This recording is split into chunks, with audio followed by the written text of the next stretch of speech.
Okay, Assalamualaikum everyone. My name is Ahmad Suhairi and I'm Muhammad Daniel.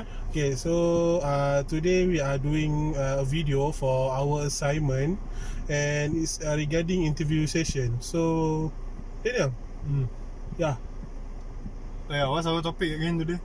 Okay, so I think the suitable topic for our video today is Malaysian economy difference in decades. Oh, that's an interesting topic to talk about. Yeah. So, Daniel, I hear that you are bring someone to be interviewed, and that person is come from interesting background. Yes, I do have someone, and we've already arranged for the meeting to happen. So, should we just go on and get over there? Yeah. So, watch our video and enjoy. Bye. Okay, Assalamualaikum and good afternoon. My name is Muhammad Daniel. I am from the C6B, and today with me is Muhammad Suhairi, being the cameraman. Today we are going to interview Mr. Sheikh Salim over here, who is a worker for many years. We are going to ask him about the topic of Malaysian economy, differences over the decades, and we are going to test his knowledge in the Malaysian economy. Okay. Assalamualaikum, Mr. Sheikh Salim. Waalaikumsalam. It's that's the word you want to use. Waalaikumsalam. Can I first know about your background? Like, where are you from and how old are you? I am 57 this year. I'm from Butterworth. Okay, can I know your occupation? I've done several jobs in the past, but my background is automobile engineering. My last job was training executive with Tanjung Motors. In the private sector, I assume. Yeah. Okay, and then moving on, then in your opinion, is there any difference in the Malaysian economy within these 10 years? 10 years, most notably, I think we will see a big improvement this year onwards. This is mainly because of the change in the government. I think everybody knows that the previous government had a lot of issues relating to what is the word I'm looking for? Corruption. Okay. And so international business knows that the government is fighting a graft this year onwards, because the change in government makes a lot of changes economy-wise. The recent trip to the US tends to emphasize that they are serious about fighting graft. They also managed to bring in about 6.6 billion worth of investment. So of course that we have yet to see given time, maybe this thing will show up. But I think generally looking forward, the economy would be much better in the coming years than compared to the last 10 years. I see. Thank you very much. Then can we know in what aspect is the difference? Difference, I think we are talking about building confidence. Of course, the previous government has done their share of work in the past, but they've also hurt the economy in the sense that there's widespread corruption.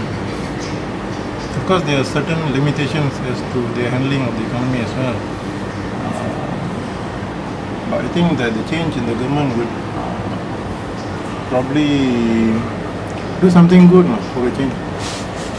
In what way we have yet to see, but I think over the coming years we will see well enough.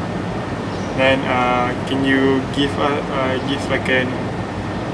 can you tell us how do you think that the difference would actually affect you? Personally, I don't think it will be much different because I'm already 57. Job prospects for me would be very limited.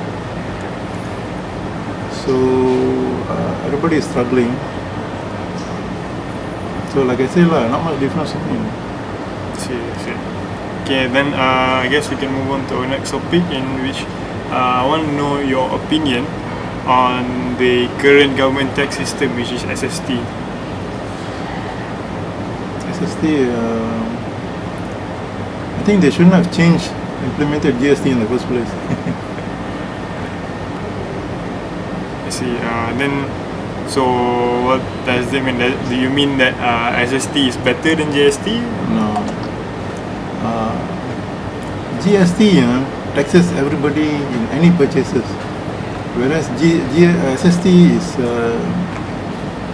not as bad as GST. GST everybody pays, but SST only certain people pay. That is the difference. See. Thank you very much. Then, I guess since you are already 57 years old, I would like to ask, comparing 1999 to today, which is 20 years ago, what do you think of the current economy? Current economy sure looks good.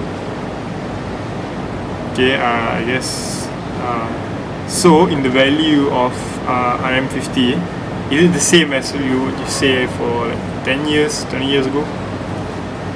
Oh, definitely there will be some difference, because this is all about inflation. So 10 years ago, $50 could do much better than what it could do now. Of course, your buying power is much more compared to now. Okay, then you previously you mentioned that you were a private sector worker, didn't you?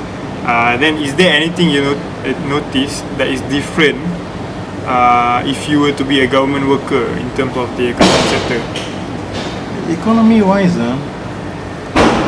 those days I finished my studies back in 1986. 86, 87, 88. Those years were very, very tough. It was very difficult to find work. So I think if you're talking about job security, it is better to be a government servant than in the private sector, because the government do not introduce VSS. Okay, thank you very much. Then moving on, did you know that the Star published an article saying that Malaysia's economy would grow exponentially in February 2019? And now, since when we're all the way in April of 2019, do you think that statement was true? To an extent, yes. But like I said, the recent meaty trip to US brought in a lot of investments, 6.6 billion worth. So we can see these changes or improvements when the money starts coming in. See. Thank you very much. Then in terms of salary, do you think can the salary that you receive monthly, can it actually be affected by the current economy?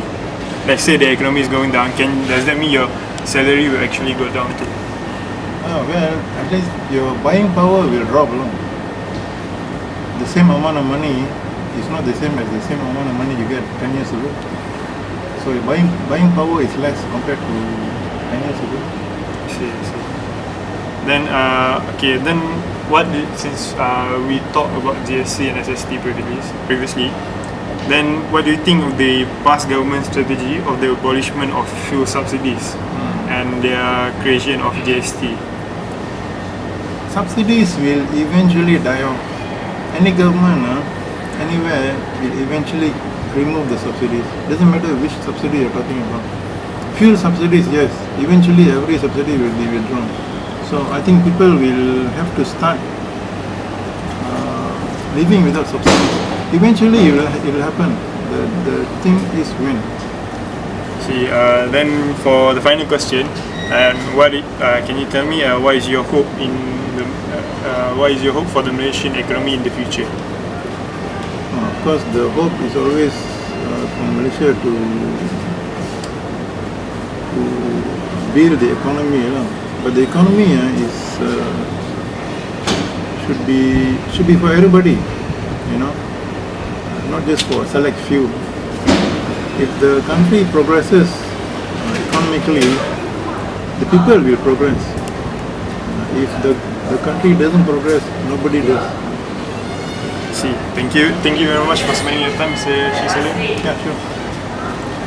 Okay, and that is all from us and today, from me, Muhammad Daniel, and Ahmad Suhairi. Thank you very much.